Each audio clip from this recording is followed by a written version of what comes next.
Deputado, o pessoal está chamando de CPI das apostas, mas aposta-se no Brasil em muitas coisas. Tem as apostas que são feitas nas diferentes loterias. Nós estamos nos referindo especificamente sobre esses sites de apostas que envolvem o esporte? No caso da CPI, Milton, nós estamos nos referindo à manipulação de resultados, independente de terem vinculação com apostas ou não, né? Nesse caso, a gente está vendo, todos esses casos que foram divulgados, nós estamos vendo que eles têm, sim, ligação com apostas. Mas o foco como você mesmo citou aí, são as quadrilhas, pessoas que estão envolvidas, que podem tirar a confiança da população na lisura da competição, dos jogos de futebol.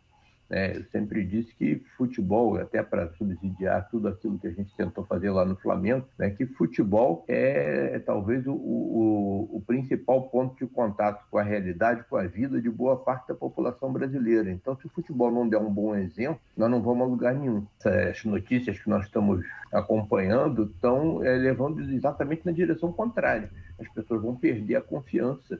No momento a gente está falando de cartão amarelo, de lateral, de escanteio, que sim, prejudica o resultado do jogo, mas amanhã a gente pode estar falando em perda deliberada de um jogo, ou de manipulação efetivamente que possa interferir, inclusive, no equilíbrio das competições.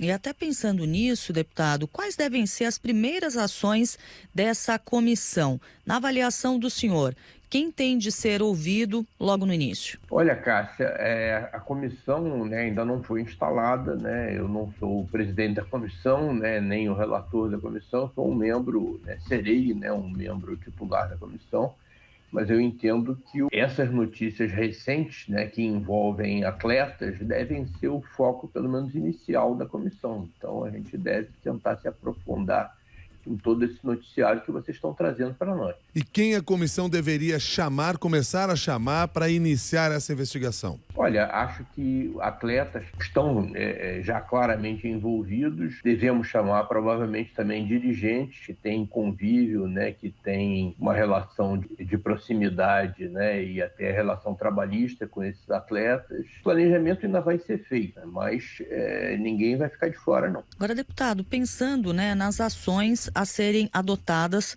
a partir do momento em que vieram à tona todas essas denúncias gravíssimas. Eu estava lendo uma entrevista que foi concedida aqui ao jornal Folha de São Paulo pelo presidente do Vila Nova, ele que fez a denúncia, que deu o pontapé inicial nessa história toda, e ele também é major, E aí ele disse o seguinte, o major Hugo Bravo, da Polícia Militar de Goiás, que também é presidente do clube.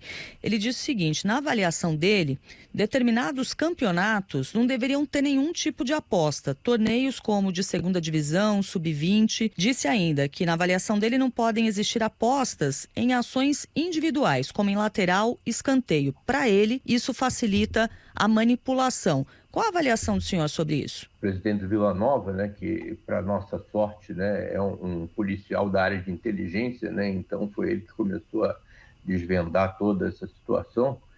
Ele tem razão, mas nós temos que ver até onde seria a nossa governabilidade sobre isso. Nesse caso, nós estamos falando não da CPI, da manipulação de resultados, nós estamos falando da regulamentação das apostas. Está sendo objeto de uma MP, uma medida provisória, que está em fase de conclusão, que vai ser enviada ao presidente da República, e essa MP vai ser apreciada do Congresso.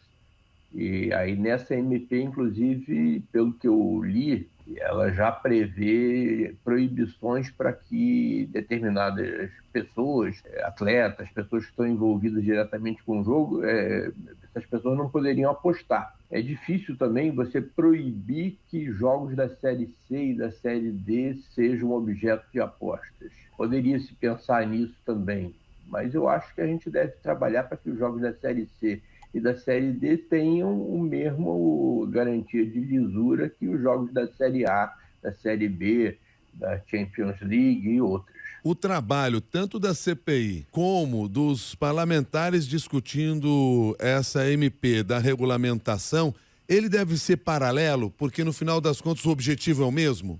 Acho que sim, serão paralelos, né? Pode ser, inclusive, até que não está definida ainda a relatoria da MP, ela nem foi entregue ainda ao Poder Executivo, né? Ao Poder, à Presidência da República, mas as coisas estão acontecendo ao mesmo tempo e os assuntos são paralelos, estão correlatos e deve haver, sim, uma colaboração aí entre os envolvidos. Deputado, já se havia algum tipo, não sei se informação é o termo correto aqui, porque não havia nada oficial, mas já havia algo que indicasse que nós poderíamos estar vivendo esse tipo de situação que começa a ser exposta agora? Já havia comentários a respeito disso? Já havia algum tipo de denúncia, ainda que de maneira não oficial?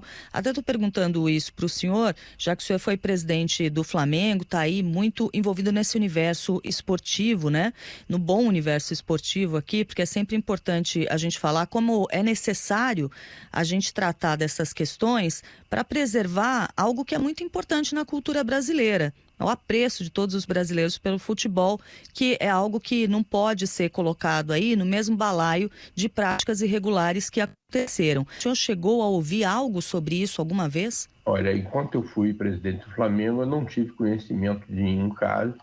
Agora acompanho, né, como parlamentar, como torcedor, né, acompanho o noticiário e a coisa efetivamente veio a público agora. Mas é claro que isso daí provavelmente já devia estar acontecendo há muito tempo. Onde existe oportunidade para se praticar um crime, vai se tentar. E a gente tem que coibir. No passado, vocês lembram que teve um caso lá em 2005, né, que inclusive até mudou o resultado do Campeonato Brasileiro, um caso também envolvendo um árbitro e apostas. Ou seja, pelo menos há quase 20 anos atrás, essa questão já existia e provavelmente não foi interrompida e retomada agora. Essa questão acho que sempre aconteceu e nós vamos ter que trabalhar para minimizar, pelo menos, e, se possível, erradicar esse tipo de prática nociva. Deputado Bandeira de Mello, o que explica o fato de atletas de primeiro escalão, atletas que têm um salário razoável, nós não estamos falando de Série B, C e D, que aí é uma realidade muito diferente, aceitam participar, se envolver nessas manipulações? Eu acho que é a certeza da impunidade. Aquela coisa, não, eu posso só tomar um cartão amarelo aqui, coisa que às vezes eu faço para levar o terceiro e ficar de fora de um jogo não tão importante, né? Se eu posso ganhar 40, 50 mil reais aqui só tomando um cartão amarelo, ninguém vai saber. 40, 50 mil reais mesmo para um jogador da Série A é um valor, né? Não é para se jogar fora. E aí eu acho que é isso, né? Infelizmente, nós temos que aproveitar esse episódio para educar também. Esses meninos que às vezes vieram, praticamente quase todos vieram das camadas assim mais humildes da população, que tem aí no futebol a chance de mudar de vida, de melhorar, de ajudar suas famílias, de uma hora para outra verem seu sonho interrompido porque cometem uma infração. Na cabeça deles pode até não parecer tão importante, mas nós todos sabemos que é muito importante. Esse papel pedagógico seria dos clubes, inclusive? De todos nós, né? Dos clubes, de vocês, né? Da imprensa, do parlamento. Nós temos que aproveitar essa oportunidade para propagar ao máximo que futebol é uma coisa séria, né? E é séria em todos os sentidos. Agora, quando a gente pensa, deputado, nos atletas de base, eu acho que acaba ficando mais simples entender essa necessidade, né, de ter uma conscientização, uma educação sobre tudo isso. Agora, quando nós pensamos nesses atletas que já têm aí uma carreira consolidada, que já são homens formados, não é mais difícil entender isso? Porque é uma desonestidade muito flagrante, não? É, muito flagrante. Você vê que são pessoas que não têm os mesmos princípios e valores, né, que outras que levam a sua profissão a sério, né, que levam a vida a sério, né? Você às vezes vê também jogadores que são jogadores de sucesso, que já fizeram sua carreira, que ganharam muito dinheiro envolvidos em outras atividades criminosas. O propósito aqui do programa não é citar, né, mas a gente vê isso acontecer. E aí é aquilo, né? Se você acha que vai sair impune, que ninguém vai saber, pode ganhar uma graninha ali, equivalente a um bicho, às vezes, a pessoa acaba não resistindo à tentação situação e cometendo um crime. Agora, se ele souber que o crime vai ser punido, né, que isso vai ser proibido e que isso daí pode, inclusive, significar o final da carreira dele, acho que ele vai pensar 2 vezes, porque o nosso papel é esse, né, o de vocês, inclusive, acho que estão fazendo muito bem. Deputado Eduardo Bandeira de Mello, muito obrigado pela sua gentileza de conversar conosco, que a gente possa voltar a falar ao longo da CPI, até porque imagina-se que pode-se trazer algumas novidades aí nesses debates, nessas discussões. Muito obrigado e até uma nova oportunidade. Obrigado a vocês, Milton, Cássia, contem sempre conosco. Deputado Eduardo Obrigado. Bandeira de Mello, deputado do PSB do Rio de Janeiro, já foi presidente do Flamengo e fará parte desta CPI das apostas.